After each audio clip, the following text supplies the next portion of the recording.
Pomočnik v tehnoloških procesih.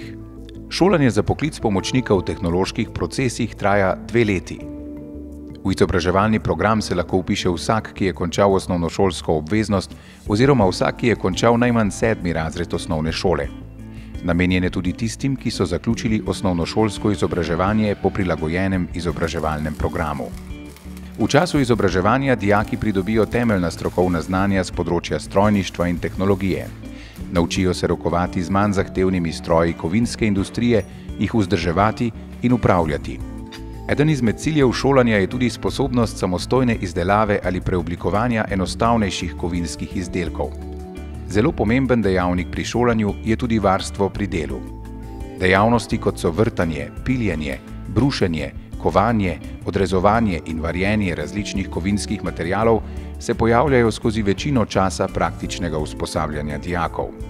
Poleg strokovnih znanj in prakse, dijaki dopolnijo svoje znanje tudi v splošno izobraževalnih predmetih.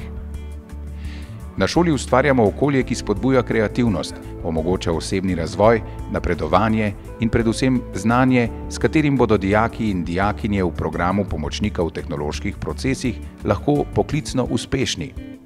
Učijo se osnov tujega jezika, seznanijo se z ekologijo in energetiko, udeležujejo se športnih dni, ekskurzij, prireditev in različnih usposabljanj ter sodelujejo v raznovrstnih interesnih dejavnostih. Za dokončanje šolanja in pridobitev izobrazbe morajo biti pozitivno ocenjeni pri vseh praktičnih in teoretičnih vsebinah ter opraviti še zaključni izpit, ki obsega izdelek oziroma storitev in zagovor. Po končanem šolanju se lahko zaposlijo v podjetjih v kovinski industriji. Tam najpogosteje opravljajo manj zahtevna, a v celotnem delovnem procesu prav tako pomembna dela. Ni nujno, da se njihovo izobraževanje po 2 letih konča. Pomočniki v tehnoloških procesih lahko šolanje nadaljujejo v programih srednjega poklicnega ali srednjega strokovnega izobraževanja.